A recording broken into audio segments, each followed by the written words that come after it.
We begin in the United States, where President-elect Donald Trump and outgoing President Joe Biden met at the White House on Wednesday. The two leaders advocated for a smooth transition of power in a nearly 2-hour meeting, a formality that Donald Trump did not offer President Biden himself back in 2020. Elect and former President, thank you. Donald, congratulations. Thank you very much. And looking forward to having like we said, a smooth transition.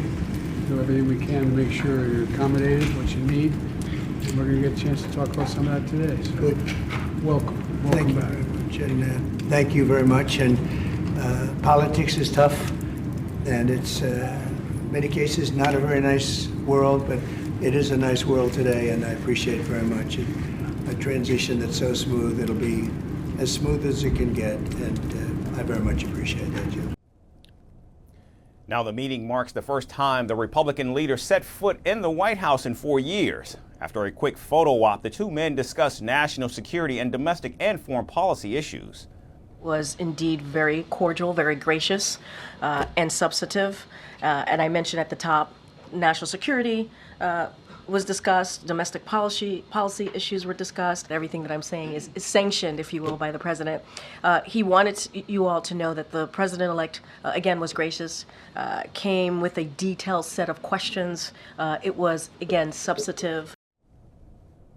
Now, President Biden told Donald Trump that supporting Ukraine was a national security interest because a stable Europe would prevent America from being dragged into the war.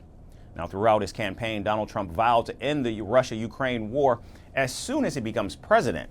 Both men also discussed the situation in Gaza, where several Israeli hostages are still being held captive by Hamas. President Biden reinforced his view that the United States standing with Ukraine on an ongoing basis is in our national security interest. And it's in our national security interest because a strong Europe, a stable Europe, standing up to aggressors and dictators and pushing back against their aggression is vital to ensuring that we don't end up getting dragged directly into a war. This is a topic, obviously, the American hostages being held in Gaza that President Biden and President Trump covered today, but we have not had the opportunity to engage with the incoming team yet.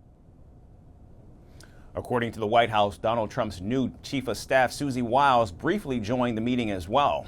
And reports say that billionaire Elon Musk, who has been appointed to help the Trump administration cut federal expenses, was with the president-elect on the plane as they headed to Washington.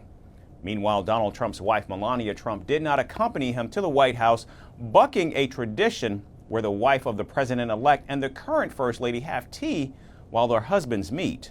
Instead, First Lady Joe Biden stood next to Joe Biden to welcome Donald Trump and handed him a handwritten letter addressed to Melania Trump. The letter expressed the First Lady's willingness to help Melania Trump with the transition. Now, it's unclear whether Vice President-elect J.D. Vance will meet Kamala Harris, who as of right now has not invited Vance for a transition meeting.